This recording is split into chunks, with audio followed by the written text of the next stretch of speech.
special performance of his latest play, At the Edge. A few of Ronnie's close friends dropped by to wish good luck to Ronnie, who's taking up a post at the Baxter Theatre in Cape Town. Hey! £10 for a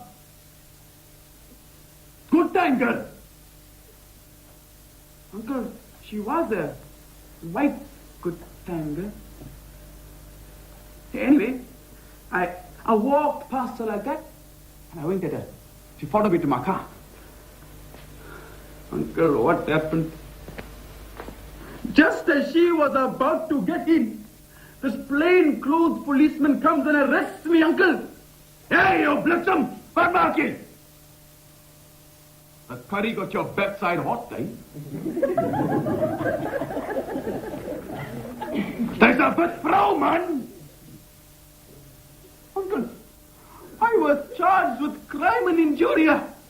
She turned state witness, Uncle. State witness. She didn't even give my money back. The Baxter Theatre started a little while back and recognized the need to make theatre available to the community, available to the people. And I have now the opportunity to work in an institution that has the professional resources.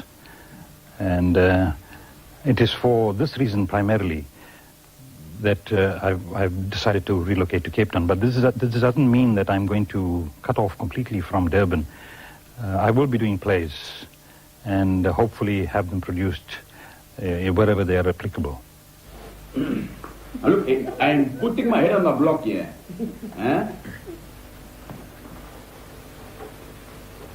It's going to cost you... Yeah. 300 pounds. Can you raise the cash?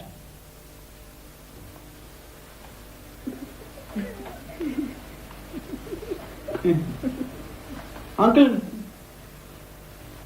I saved up about 120 pounds. You know, we're living in a time of change where those people that controlled theatre or controlled the resources, held the resources in a selfish manner, now understand that these resources belong to the people. We had been engaged in trying to establish a theatre for the people. And now, that of course was very difficult without state assistance. We had also engaged in bringing pressure to bear through the cultural boycott and political activism to bring this consciousness to bear. I think that we are at this point in time where people are beginning to re-examine the situation, especially those people that are in control. So it's not as if we have abandoned the idea. We are now entering a new phase where, as I remarked earlier, the resources are being returned to the people.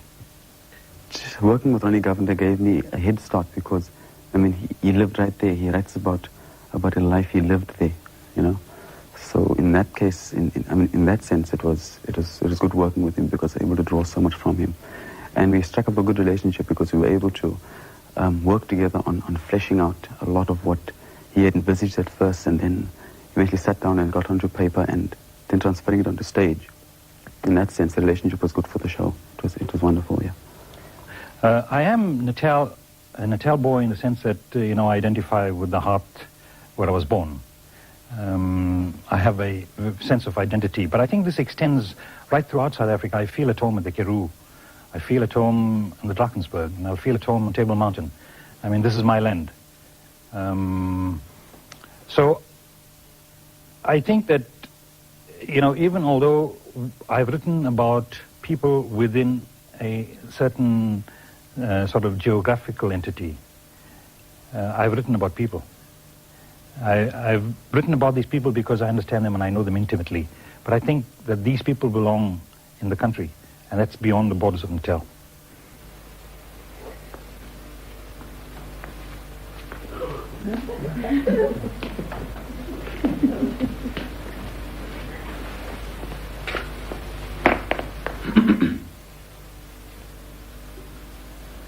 Oh, hello, madam. Hello, madam. Madam, I have come to do some Business with you, madam. Business.